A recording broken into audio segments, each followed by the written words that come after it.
The Valorian Dominion had been killing for 300 years. Their warships were black as night and powered by captured stars. They had taken 17 star systems in the last 10 years alone. Now they had come for the Galactic Coalition, an alliance of 42 different species who had joined together in hope. Admiral Zyrith of the Kelmari people stood on the bridge of the Coalition flagship. The starlight dawned. He watched the tactical display with all 4 of his crystal blue eyes. The numbers on the screen were very bad. 2,000 Valorian destroyers were coming toward them. The Coalition had only 300 ships left. Zyrith was old, even by Kelmari standards. He had served in the fleet for 200 years. He had seen many battles, but he had never seen anything like this. "We have lost the outer defense line," said Commander Tella. She was an insect-like being from the Throssi homeworld, with thin wings that folded against her back when she was worried. Right now, those wings were pressed so tight they almost disappeared. "The Valorians have broken through at sectors 7 through 15. Our ships, they're gone." Zyrith said nothing. He watched the display as more and more friendly signals disappeared. Each blinking light that went dark meant a ship destroyed. Each ship destroyed meant hundreds or thousands of lives lost. His people, the Throssi, the Gelvani, the Meraki, all of them dying together against an enemy that could not be stopped. "How long until they reach the inner colonies?" Zyrith asked. His voice was calm. It had to be. If the Admiral showed fear, the crew would fall apart.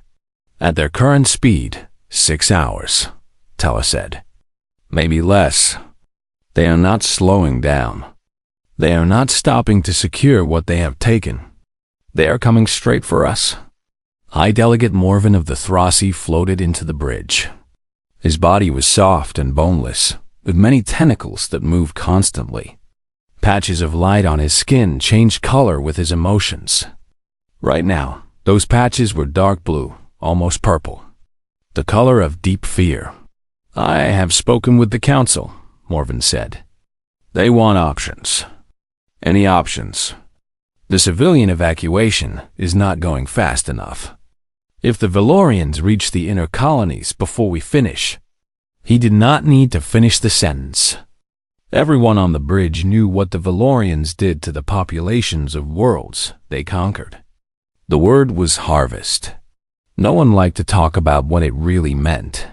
"There are no options," Zyrith said.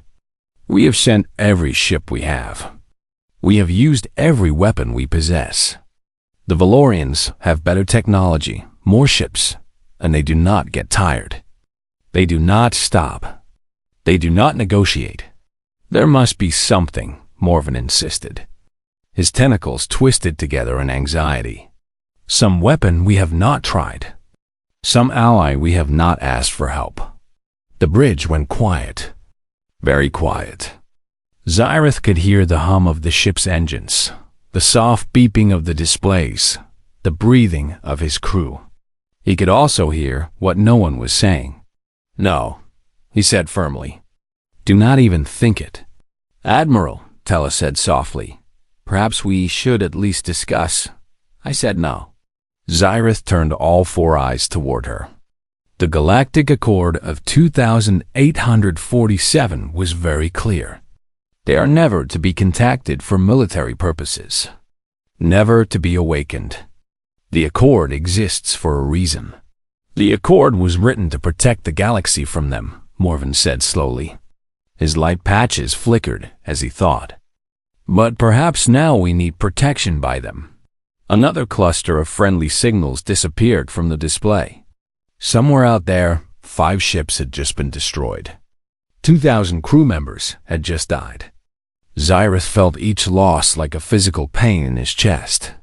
"You do not understand what you are suggesting," he said.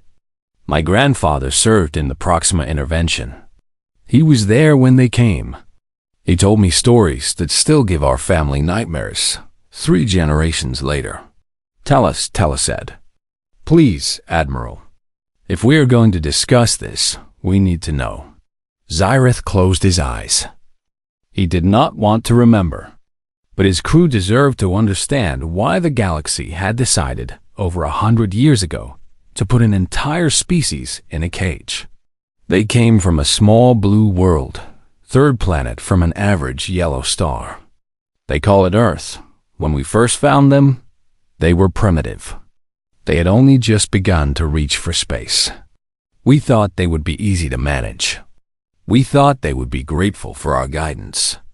He opened his eyes and looked at the display again. More ships dying. More lives ending. The Selvani Empire tried to colonize Earth in 2156. They sent 50 warships to claim the planet. Within 3 months, the humans had captured Selvani ships, taken them apart, learned how they worked, built their own versions, and chased the Selvani all the way back to their homeworld. Not to conquer, just to prove they could. Morven's tentacles stopped moving. Tella's wings pressed even tighter against her body. That was just the beginning, Xyrath continued. 12 species formed a coalition to impose restrictions on human expansion. The war lasted 47 days. By the end, those 12 species signed whatever treaties the humans put in front of them. Not because they wanted to, because they had no choice. But that was so long ago, Morven said. Perhaps they have changed. They do not change, Xyrath said. The Thrall Collective learned that lesson. The Thrall attacked a human colony, killed 3,000 human civilians. Do you know what the humans did? No one answered. They hunted the Thrall across 17 star systems. It took them 4 years. When they were done, the Thrall Collective no longer existed. Not defeated. Not conquered. Extinct. The humans wiped out an entire species because of one attack on one colony. The bridge was absolutely silent now. Even the beeping of the displays seemed quieter. That is why the Accord exists, Xyrath said. That is why we gave them whatever they wanted. Territory, resources, technology, all of it. In exchange for one simple promise: stay in your sectors. Stay quiet. Leave the rest of us alone. And they agreed? Tella asked. They agreed. For over 100 years, they have kept their promise. They built their civilization in the corners of the galaxy we gave them. They rarely travel. They rarely speak to other species. Most young people in the coalition do not even know humans exist anymore. That was the plan. Let them be forgotten. Let the galaxy forget the most dangerous species it ever created. Another wave of Valorian ships appeared on the display. They were getting closer. The inner colonies were running out of time. Admiral, Morven said, we are all going to die. Every species in the coalition. Every world we have built. Everything we have created over thousands of years. The Valorians will take it all, and there is nothing we can do to stop them. I know, Xyrath said. Then what do we have to lose? Xyrath looked at the display. He thought about the millions of civilians trying to escape. He thought about the soldiers dying in the void. He thought about everything his species had built, everything they had dreamed out. Then he thought about his grandfather, the way the old man's hands would shake when he talked about the humans, the way his voice would go quiet, the way he would say over and over again, they do not fight wars. They become wars. Contact the archive, Xyrath said finally. Get me the awakening protocols. Tella and Morven exchanged a look. Neither of them spoke. Do it now, Xyrath ordered, before I change my mind. And may the stars forgive us for what we are about to do. The shuttle took Xyrath away from the battle. He did not want to leave his crew, but there was no other choice. The archive could not be accessed remotely. The security was too strong. Someone had to go there in person, and that someone had to be him. Kelmer Prime was an asteroid fortress hidden deep in a field of rocks and dust. It had been built 3,000 years ago, when his species was young and afraid. Now it held the most dangerous secrets in the galaxy. The shuttle landed in a bay that had not been used in a very long time. Dust covered everything. The lights flickered when they turned on, struggling against decades of neglect. Xyrith walked alone through empty hallways, his footsteps echoing in the silence. He passed door after door, each one sealed with codes that only a few people in the entire coalition knew. His authorization opened them all. He was one of the 12 beings in the galaxy, with access to the deepest level of the archive. It was a responsibility he had never wanted and had hoped never to use. The final door was different from the others. It was made of a metal that did not exist anywhere else, something the humans had given them as part of the Accord. A reminder of what they were dealing with, Xyrith placed his hand on the scanner. The door recognized him and slowly opened. The room inside was small and cold. In the center, floating in a field of blue light, was a single data crystal. It was no bigger than his finger, but it contained more dangerous information than all the weapons in the Coalition fleet combined. He lifted the crystal carefully and placed it in the reader built into the wall. The room went dark for a moment, and then images began to appear around him, projected from every surface. Earth. He saw it first from space, a blue and green ball wrapped in white clouds. It looked peaceful, beautiful, even. The humans had named it after their word for soil, for ground, for the dirt they walked on. They had always been a simple species in some ways. The first images were old, from before contact. Humans killing each other with primitive weapons. Swords and spears and arrows. Then guns and bombs and fire that fell from the sky.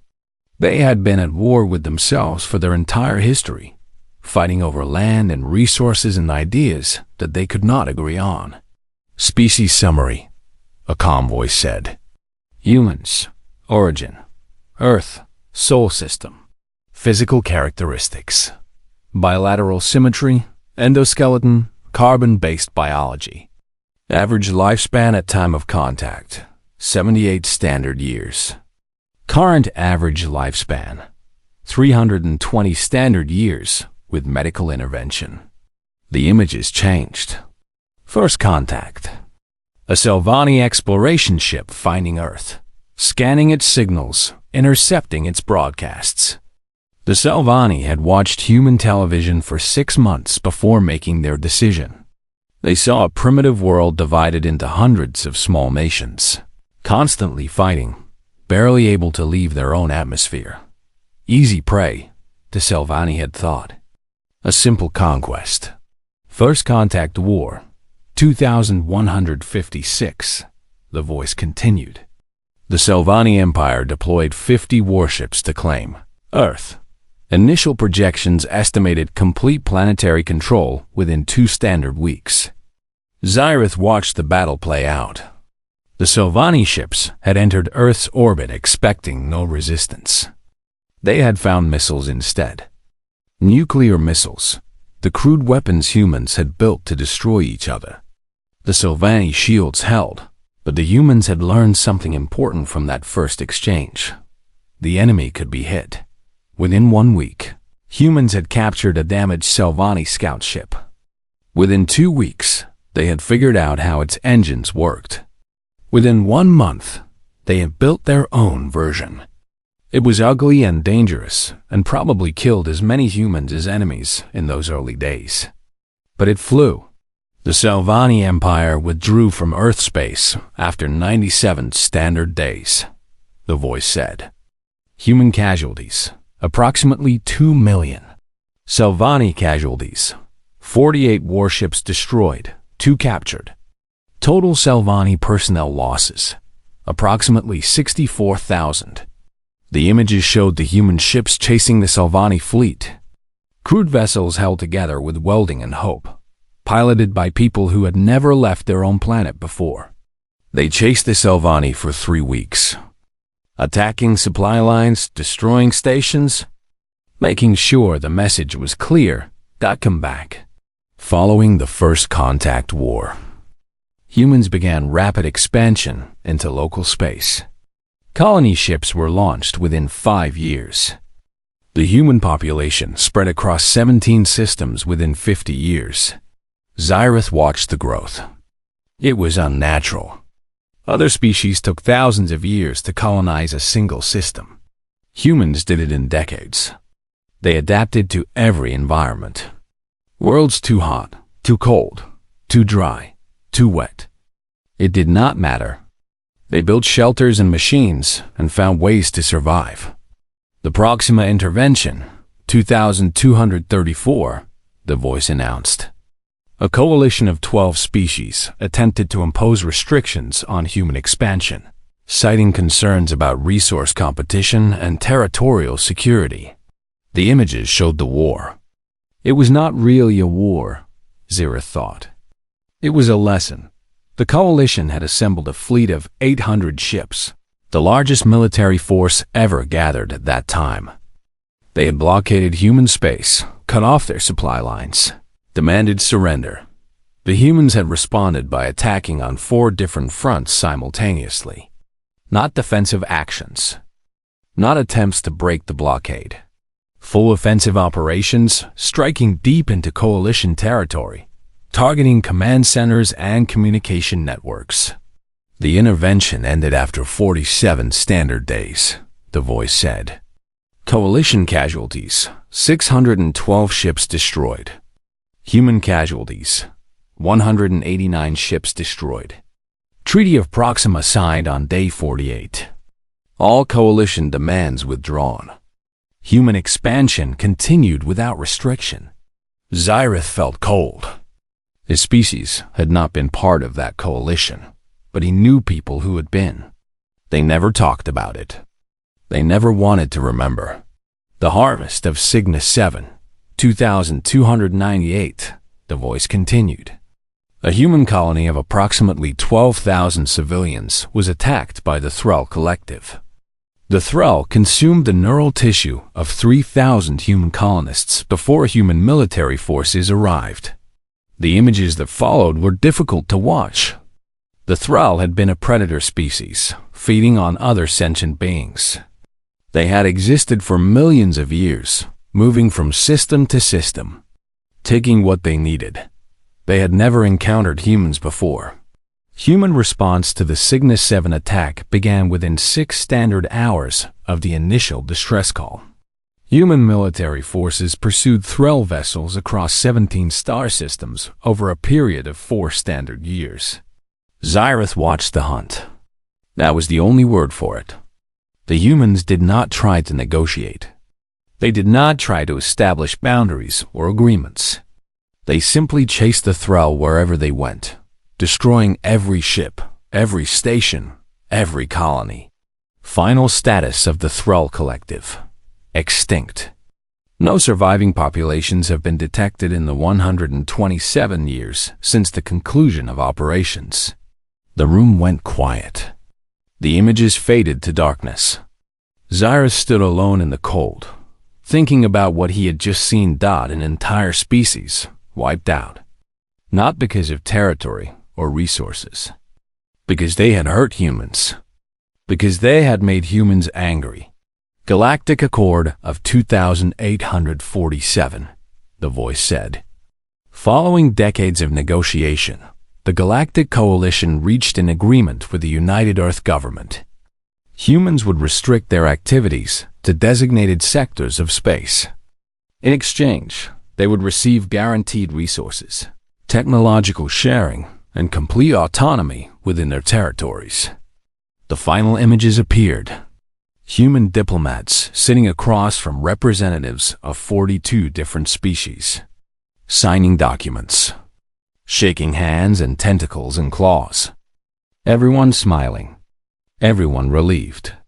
The accord has been maintained for 112 standard years. Human compliance has been complete. No major incidents have been recorded. The room went bright again. The data crystal ejected from the reader dot in his hand. Xyrath held a small device that had been stored with the crystal. It contained one thing: the emergency contact frequency for human space, the number to call when everything else had failed. He thought about his fleet, still dying against the Valorians. He thought about the civilians trying to escape. He thought about the future of every species in the coalition. Then he thought about what he was about to unleash. The device was cold in his hand. He activated the communication system and sent the message. It was short. It contained only coordinates, tactical data, and 3 words. We need help. Then he waited. He did not know what to expect. He did not know if the humans would answer. He did not know if they would care about a galaxy that had locked them away for over a century. He only knew that the battle was lost. And sometimes, when everything is lost, you have to take risks that seemed impossible before. The response came faster than he had ever thought possible. A simple message. 3 words in return. We are coming. Zyrus sat down in the cold room, alone with the ghosts of history, and wondered if he had saved his people or doomed them. Maybe both. The message from human space had said only 3 words. We are coming. But it had not said when or how or what to expect. Zyrith returned to the Coalition flagship to wait, watching his fleet die piece by piece against the Valorian advance. 6 hours passed. Then 6 more. The inner colonies began their final evacuation. Civilian ships fled in every direction, hoping to escape before the Valorians arrived. Some made it.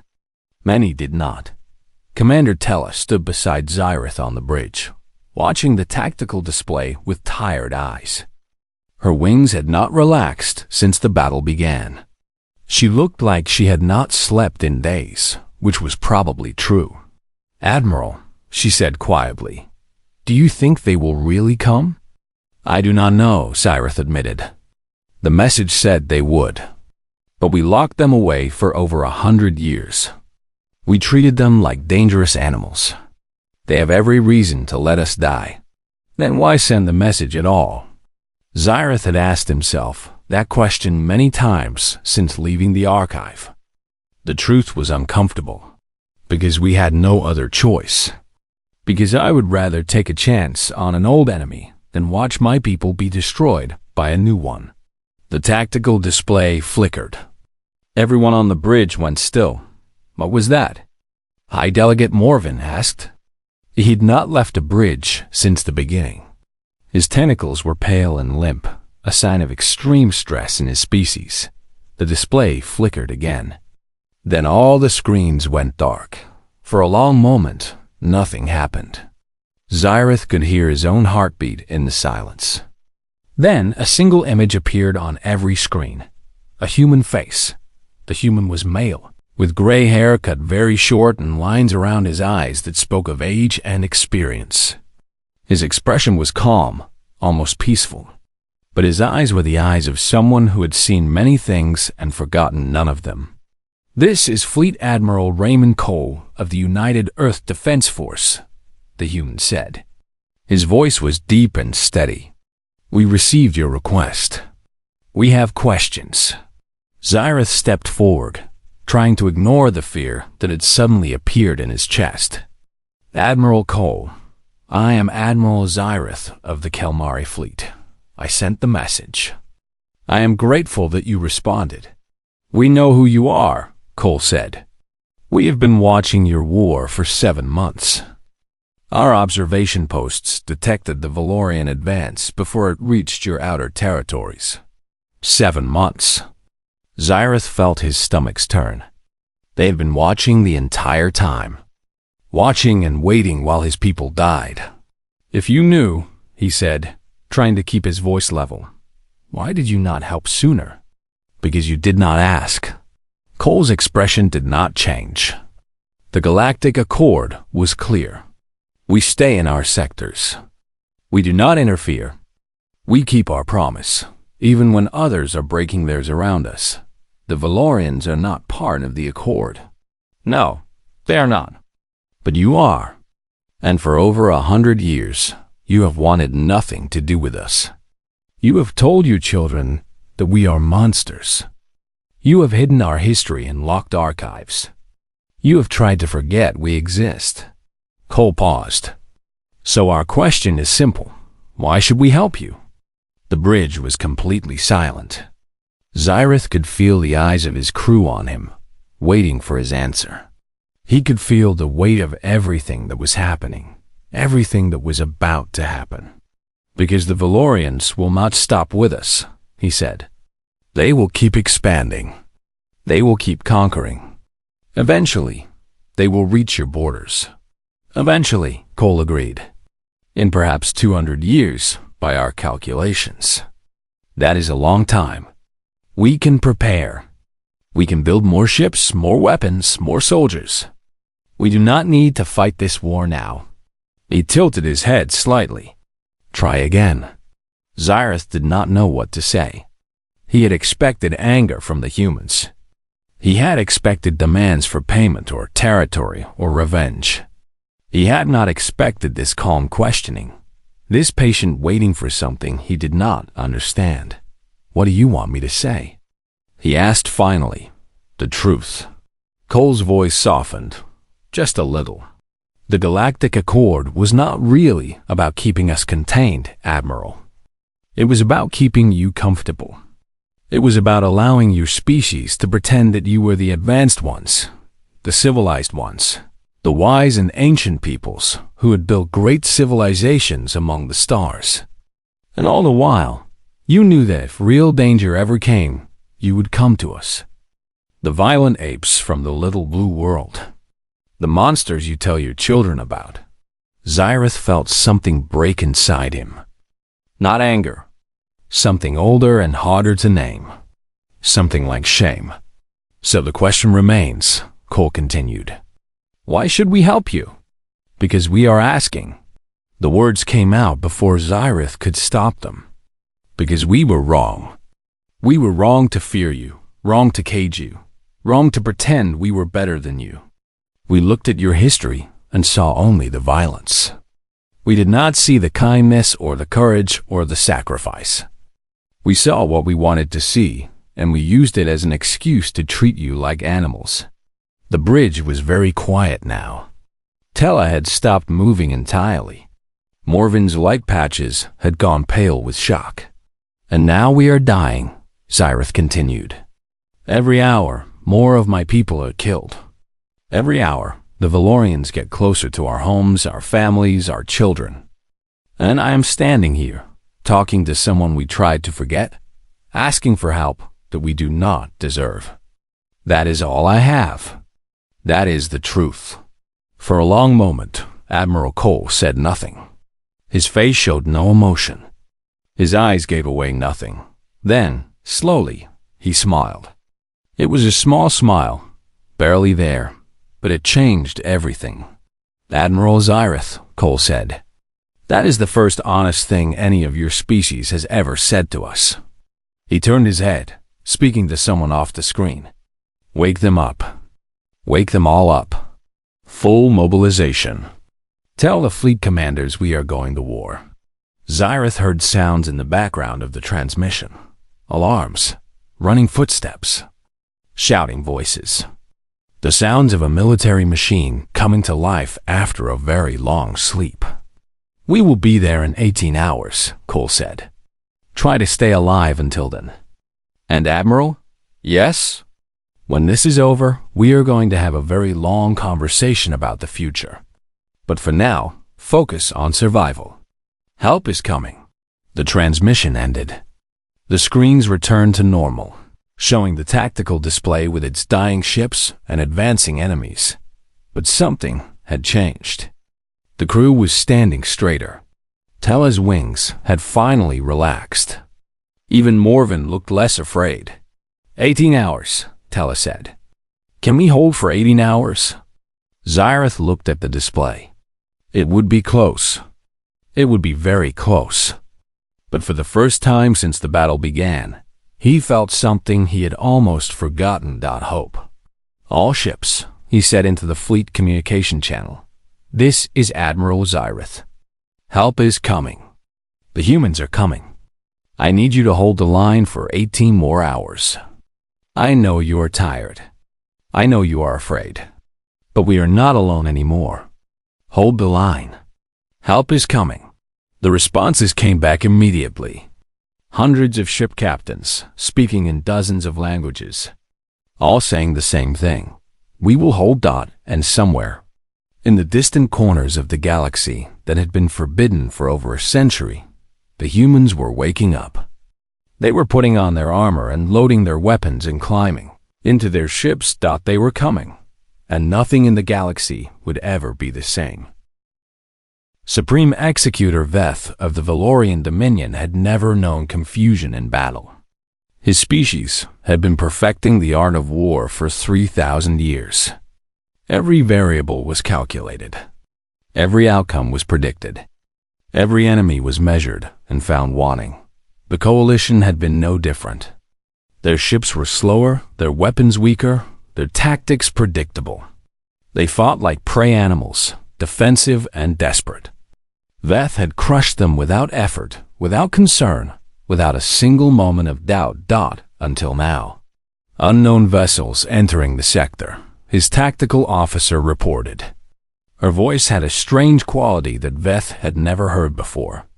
It took him a moment to recognize it as fear. "Count as is." "The count keeps changing, Supreme Executor." "Explain," Veth demanded. "They are coming out of faster than light travel in waves."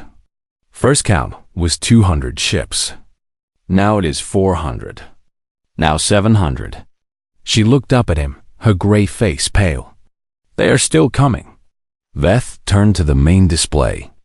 The newcomers were appearing from nothing, dropping out of hyperspace in patterns he had never seen before. Not careful, organized formations like civilized species used. They came in clusters, in waves, in groups that seemed almost random, and they kept coming. 1,000 ships, the tactical officer said. 1,200. 1,500. They are still coming. Veth studied the vessels on the display. They were not like Valorian ships, sleek and elegant and beautiful. They were not like coalition ships, simple and functional and weak. These ships were something else entirely. They were ugly, brutal, all hard angles and exposed weapon platforms, painted in blacks and grays. They looked like they had been designed for one purpose: to destroy things. The lead ship broadcast its identifier. 3 words appeared on every Valorian display: USS Defiance. "Open a channel," Veth commanded. "I will speak to these newcomers." The communication link opened. For a moment, there was only static. Then a voice came through. Female, calm, almost amused. "This is Captain Nancy Sullivan of the USS Defiance." "Who am I talking to?" "This is Supreme Executor Veth of the Valorian Dominion. You are interfering in a sanctioned military action. Identify your species and withdraw immediately, or you will be treated as combatants." There was a pause. Then laughter. Actual laughter, coming through the communication system. "Sorry," the voice said. "It is just that your species really does not know, does it?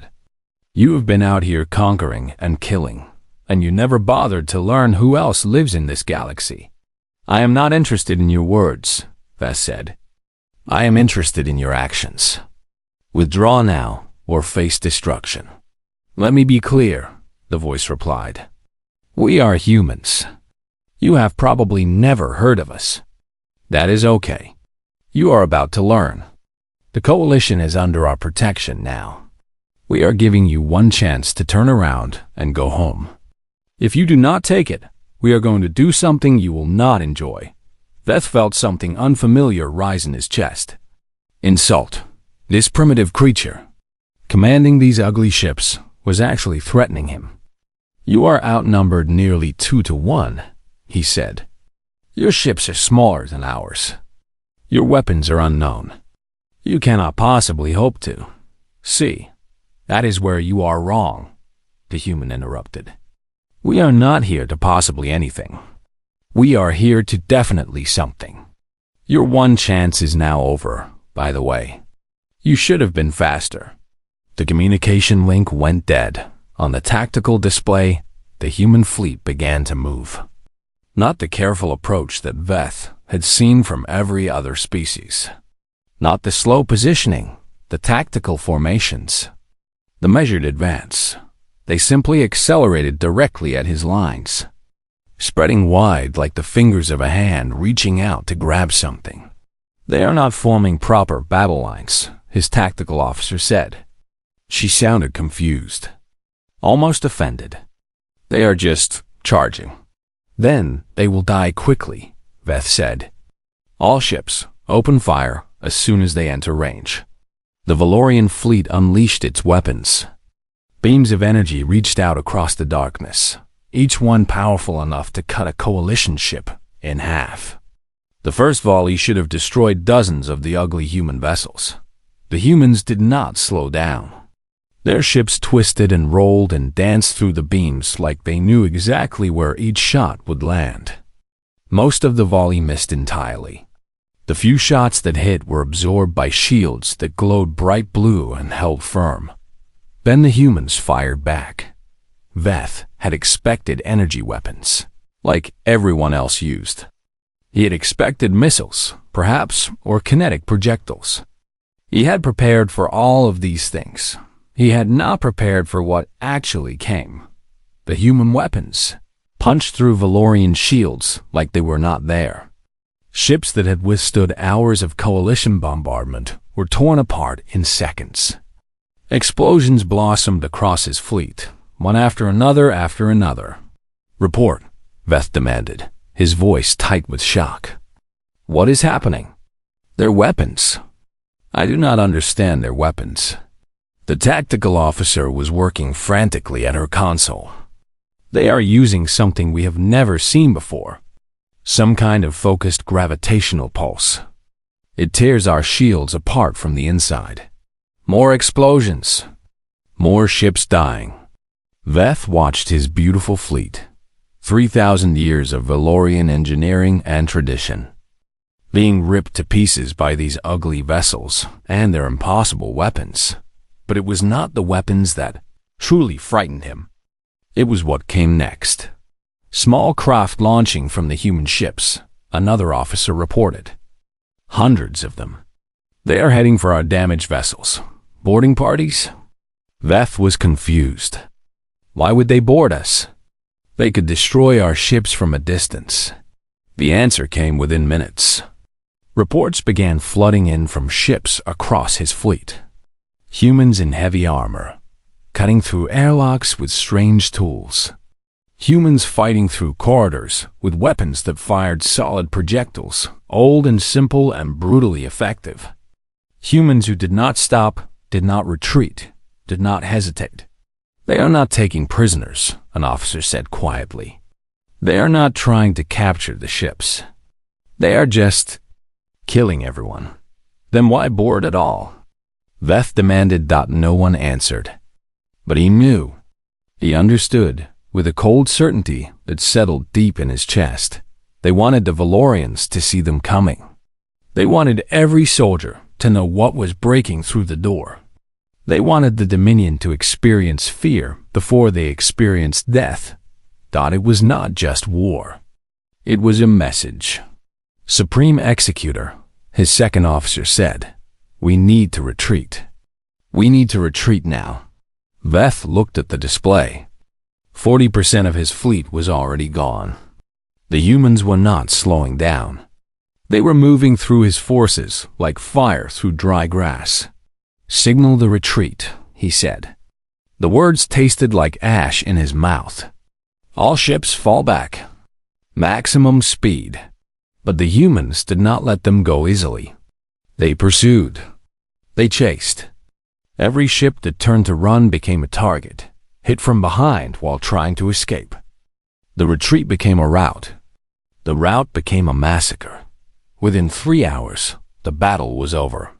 Not the careful, negotiated end that Veth had given to so many enemies before. This was something else. This was complete destruction. Of the 2,000 Valorian ships that had entered the sector, fewer than 300 escaped. The rest were debris, floating in the darkness, burning in the cold of space. And the human fleet was still there, intact, ready, waiting, on the Coalition flagship. Admiral Zyrith watched the tactical display in stunned silence. His remaining ships, the ones that had survived 18 hours of desperate fighting, were still alive. They had held the line. And now the line did not need holding anymore. Commander Tella stood beside him, her wings fully extended for the first time in days. Her voice was barely a whisper. They did it. They actually did it. Yes, Zyrith said. He did not know what else to say. He had called for help, and help had come. He had expected salvation, perhaps. What he had not expected was this. The humans had not just won the battle. They had ended it. Completely. Absolutely. Without mercy and without hesitation. His grandfather's words echoed in his mind. They do not fight wars. They become wars. Now he understood what that meant. And somewhere out there, in the wreckage of the Valorian fleet, the humans were already planning their next move. The battle was won, but the war was just beginning. The war ended in 17 days. Not the careful, negotiated peace that the galaxy was used to. Not the slow process of treaties and agreements and compromises that could take years. The humans simply broke the Valorian dominion. Their homeworld was blockaded within a week. Their colonies were isolated, cut off from each other, unable to communicate or coordinate. Their fleet, once the terror of 17 star systems, was reduced to scattered survivors hiding in asteroid fields and abandoned stations. When the Valorian government tried to negotiate, Admiral Cole gave them terms. Full withdrawal from all conquered territories, dissolution of their military command structure, reparations to every species they had harmed over 3 centuries of conquest. These terms are impossible, the Valorian ambassador said. His voice was tired. His gray face was lined with exhaustion. You are asking us to become powerless. You are asking us to surrender everything we have built. I am asking you to become harmless, Cole corrected. His voice was patient, almost gentle. There's a difference. You can rebuild your civilization. You can create art and music and science. You can explore and discover and grow. You just cannot do it with weapons pointed at your neighbors anymore. But without our military, we will be vulnerable. Other species will attack us. They will want revenge for what we have done. Then perhaps you should make friends. Cole paused. This is not a negotiation. These are the terms. You can accept them now, or you can accept them after we have destroyed everything you have left. The choice is yours. The Valorians signed the treaty within the hour. Across the galaxy, the 42 species of the Coalition watched in amazement. They had expected a long war, years of fighting, millions of casualties. Instead, they had received something they did not quite understand. Peace. Quick and absolute and enforced by a species they had tried to forget. On the Coalition flagship, now docked at Kelmer Prime for repairs, Admiral Zyrith stood with a human he had come to know over the past weeks. Her name was Lieutenant Patricia Hayes. She had been assigned as a liaison officer, helping to coordinate the joint operations between human and Coalition forces. She was young by human standards. Dark hair, dark eyes, a face that smiled easily and often. Zyrith had been afraid of her at first, afraid of all the humans. But Patricia had been patient with him, answering his questions, explaining things he did not understand. Now they stood together at a viewport, looking out at the stars. You could have asked for anything, Zyrith said. After what we did to you, the accord, the isolation, the way we treated your species like dangerous animals to be contained, you could have demanded half the galaxy. Patricia shook her head. That is not really our thing. And what is your thing? Xyrath turned to look at her. I have studied your history. I have watched the recordings of your wars. I still do not understand what drives you. Patricia was quiet for a moment. When she spoke, her voice was soft. You know what we remember most about the Galactic Accord? Not the restrictions. Not the designated sectors. Not the way you took everything we had built and gave us a corner of the galaxy to live in. She paused. We remember the relief. We saw it in every species we talked to. This huge visible relief, like you had all been holding your breath for decades, and finally you could let it out. You frightened us, Xyrath admitted. We know. And honestly, we frightened ourselves sometimes. Patricia turned to face him. We did not stay in our sectors because you forced us to. Your fleet could not have stopped us if we really wanted to leave. We stayed because we wanted to prove something. To ourselves as much as anyone. What did you want to prove? That we could be more than the violence in our history. That we could choose peace, even if war came more naturally. She smiled, but it was a sad smile. We are not good at being peaceful, Admiral. It does not come naturally to us the way it seems to come to other species. But we tried. For over 100 years, we tried. And yet you came when we called. Of course we did. Patricia looked back out at the stars. That is the thing about humans. We are not good at many things. We are not good at being quiet or patient or peaceful. But we are very good at protecting people who cannot protect themselves. Maybe that is our way of balancing the scales.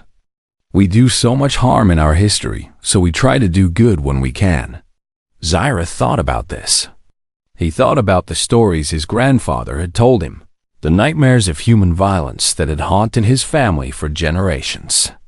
Then he thought about what he had seen over the past 17 days. Human soldiers carrying wounded coalition fighters to safety. Human medics working through the night to save species they had never met before. Admiral Cole weeping when he saw the ruins of the Kalmari colony worlds, destroyed by the Valorians before the humans arrived. We thought you were monsters, Xyrath said quietly. We are monsters, Patricia replied. Sometimes. When we need to be. When there is no other choice. She turned to him again, and her eyes were very serious. But we are also other things. We are parents and teachers and artists and dreamers. We are people who love our families and our friends and our homes. We are complicated, Admiral. More complicated than your records could show. I am beginning to understand that. In the months that followed, the galaxy changed in ways no one had expected. The Galactic Accord was formally dissolved. New treaties were written, treaties that treated humanity as full participants in interstellar affairs. Human ships began patrolling coalition space alongside Kalmari and Throssi vessels. UN ambassadors sat in councils that had once voted to cage them. It was not easy. There were species who still feared the humans, who remembered the old stories and could not let go of the old fears. There were arguments and disagreements and moments when everything seemed ready to fall apart. But slowly, carefully, things began to change. The coalition told new stories about the humans now. Not just stories of violence and destruction, but stories of the soldiers who had given their own food to starving refugees. Stories of human engineers who had worked without sleep to repair damaged ships from a dozen different species. Stories of Admiral Cole sitting with dying coalition soldiers, holding their hands, speaking words of comfort in languages he had learned just for that purpose. The humans, they said, were not monsters. They were something more complicated. They were beings who carried both tremendous power to destroy and tremendous power to heal. And every day, they chose which one to use. Perhaps the galaxy began to think that was what made them so frightening in the first place.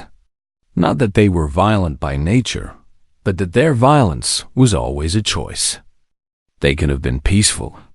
They chose not to be, when peace meant watching others suffer, and when they chose to protect instead of destroy, they did it with the same intensity, the same dedication, the same refusal to quit until the job was done. Admiral Zyrith retired from the Coalition fleet 3 years after the war. He spent his remaining days at his family home on Kelmer, watching the stars through the crystal domes of his ancestors. Sometimes Patricia would visit. They would sit together in the garden, drinking tea and talking about the old times. The war, the fear, the moment when everything changed. "Do you ever regret it?" she asked him once. "Calling us? Waking us up?" Zyrith thought about the question for a long time. "No," he said finally. "I regret that it was necessary. I regret that we were too weak to save ourselves. But I do not regret the call." He paused. The battle was lost. Everyone knew it.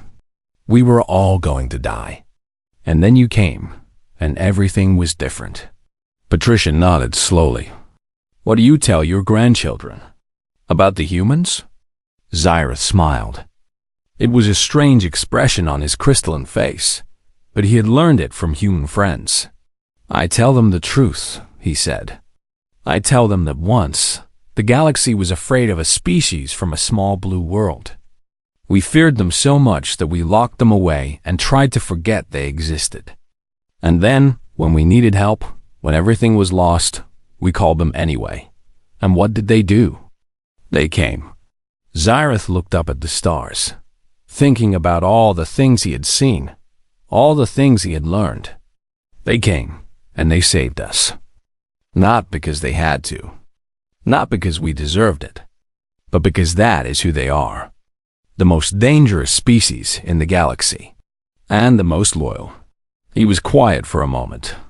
Then he added, very softly, "Sometimes the ones who scare you most are the ones who will never let you fall." Patricia smiled and looked up at the same stars, somewhere out there. In the great darkness between worlds, human ships were still patrolling, still protecting, still keeping the promises they had made. The battle had been lost. Then they called the one species no one dared to summon, and the galaxy learned something it would never forget. Sometimes salvation comes from the most unexpected places. Sometimes the monsters become the heroes. And sometimes, when everything is lost, the only thing left to do is reach out to the ones you fear most and ask for help. The humans had answered that call. They would always answer. That was who they were.